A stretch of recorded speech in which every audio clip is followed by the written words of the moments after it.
Station पर फंसे रहने के बाद सुनीता विलियम्स आखिरकार धरती पर वापस लौट ही आई हैं। 17 घंटे की यात्रा करके जब एस्ट्रोनॉट सुनीता विलियम्स और बुच विल्मोर धरती पर लौटे तो सभी इस क्षण को देखना चाहते थे। ड्रैगन अंतरिक्ष यान के कैप्सूल ने भारतीय समय अनुसार 19 मार्च की सुबह करीब 3:27 पर फ्लोरिडा के तट के पास समुद्र में स्पैश लैंड करवाया। इसके बाद यान में सवार सभी यात्रियों की हेल्थ की जांच के लिए आगे की जो प्रोसेस होता है उसे शुरू किया गया। नासा ने अंतरिक्ष यात्रियों की वापसी का सीधा प्रसारण भी किया था। इसे लाइव दिखाया जा रहा था और लोग बहुत ही एक्साइटमेंट के साथ इसे देखना चाहते थे। दोस्तों, सुनीता विलियम्स और बुच विल्मोर धरती पर लौटकर काफी खुश नजर आ रहे थे। जो तस्वीरें, जो वीडियो सामने आई हैं, उसमें ये एस्ट्रोनॉट स्पेस क्राफ्ट से उतरते हुए भी नजर आ रहे हैं। सुनीता विलियम्स देखिए मुस्कुरा रही हैं और हाथ हिलाकर सभी को संबोधित भी कर रही हैं। सुनीता विलियम्स के चेहरे पर अपने इस मिशन को कंप्लीट करने की जो खुशी है वो साफ नजर आ रही है। दोस्तों, ये एस्ट्रोनॉट्स बीते साल जून में सिर्फ 8 दिनों के लिए मिशन पे स्पेस स्टेशन गए थे,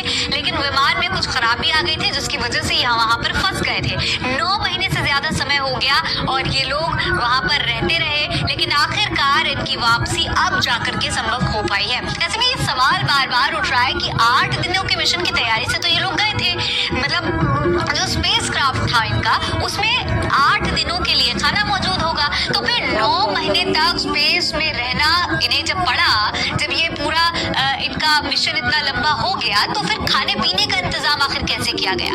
आखिर सुनीता और बुच ने इतने समय तक स्पेस में खाया क्या और कैसे जिंदा रहे? तो दोस्तों, मैं आपको बता दूं, इसका जवाब न्यूयॉर्क पोस्ट ने अपनी एक रिपोर्ट में दिया था। न्यूयॉर्क पोस्ट ने 18 नवंबर 2024 को अपनी एक रिपोर्ट में बताया कि एस्ट्रोनॉट सुनीता विलियम्स और बुच विल्मोर ISS पर पिज्जा, रोस्टेड चिकन और श्रिम्प कटलेट खा रहे थे। बोइंग स्टारलाइनर मिशन से संबंधित एक सूत्र ने रिपोर्ट्स में खुलासा किया था कि क्रू को इस दौरान सिर्फ पौष्टिक डाइट ही दी जाती है। एक इनसाइडर स्पेशलिस्ट ने हिंदुस्तान टाइम्स को यह भी बताया कि एस्ट्रोनॉट्स नाश्ते में पाउडर दूध, pizza, roast chicken, shrimp cutlet और टूना खाते थे। इस मिशन के दौरान नासा की मेडिकल टीम पर एस्ट्रोनॉट्स की कैलोरीज पर ध्यान देना, उसे मेंटेन करना बहुत जरूरी होता था।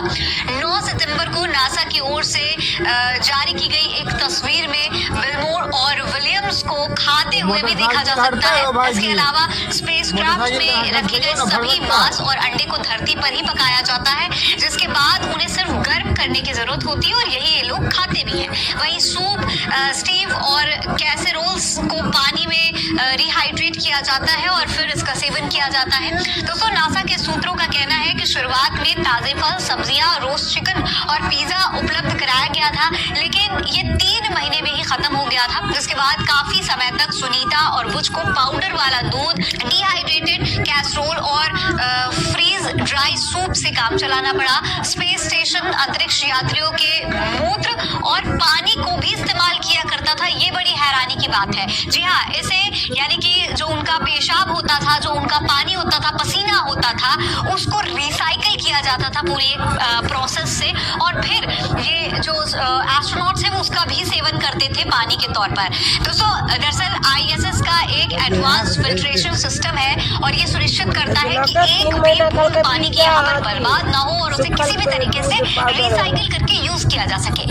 एक्सपर्ट्स का कहना है कि स्पेस में ताजा खाने की कमी हो सकती थी, लेकिन भोजन की कोई कमी नहीं थी। यानी कि ताजा खाना भले ही ना हो, लेकिन खाना जरूर मौजूद था। स्पेस में एक विस्तृत मिशन के लिए पर्याप्त भोजन था, चाहे ये मिशन और थोड़ा लंबा चलता तो भी इनके पास इतना फ्रोजन फूड था कि वहां पर खा सकते थे। इसके अलावा दोस्तों, अंतरिक्ष में एस्ट्रोनॉट्स के लिए कई महीने बिताना आसान नहीं होता है, ये हर किसी को पता ही होता है। इस दौरान कई तरीके की शारीरिक चुनौतियों का भी इन्हें सामना पड़ता है। कई